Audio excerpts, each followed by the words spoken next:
usapan po natin mga kakuya tungkol sa bigas na 20 ang kilo na lang ang bigas mga dito sa Sugbo.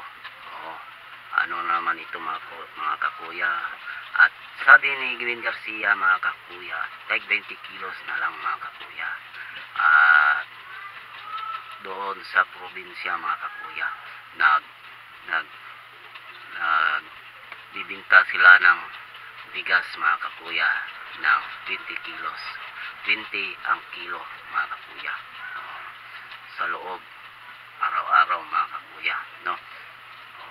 Kung sino ang bumili ng bigas mga kakuya, at doon mga kakuya, 20 ang kilo. Ginamit ng QR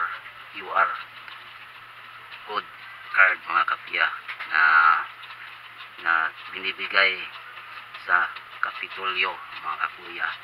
Yun sa Sugbo mga kakuya. Pero dito sa Cebu, hindi pa, wala pang tag 20 ang kilo. Wala pang tag 20. Babasahin natin ito mga kakuya, no? Tag 20 nga ang kilo sa bugas. Gisugdan na sa pagpamaligya na sa lungsod sa Daan Bantayan sa Subo. Nagsugod na ang lungsod sa Daan Bantayan sa Sugbo ubos sa pagdumala ni Mayor Sonvin Mora o pagpamaligya o bugas sa nga tag 20 kada kilo, bisan wala pa opisyal nga gilusad sa programa sa Department of Agriculture sa tibuok probinsya sa Sugbo. Karon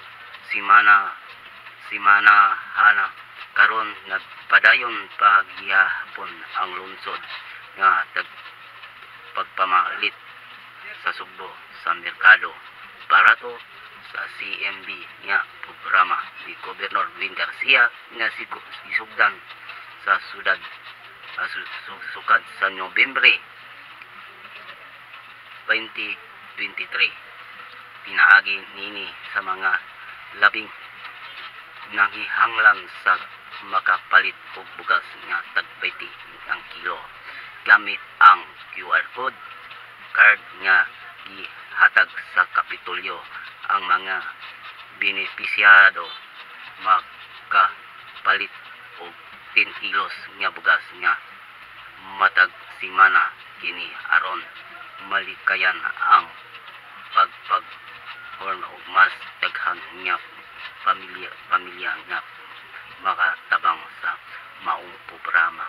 Ang CNC Kapitolyo mao ang unang LGU nga programa nga tibuok Pilipinas nga nagdumaan sa panahon ni President Ferdinand Marcos Jr. nga makaparato og bugas nga para sa Pilipino. Ito po mga kakuya.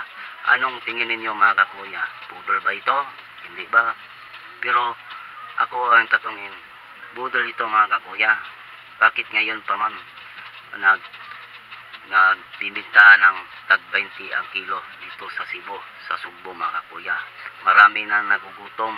Bakit ngayon pa man nga malapit ng eleksyon na nga, no? Eleksyon ngayon pa lumalabas tag 20 ang kilo. Pudo na naman ito mga kakuya.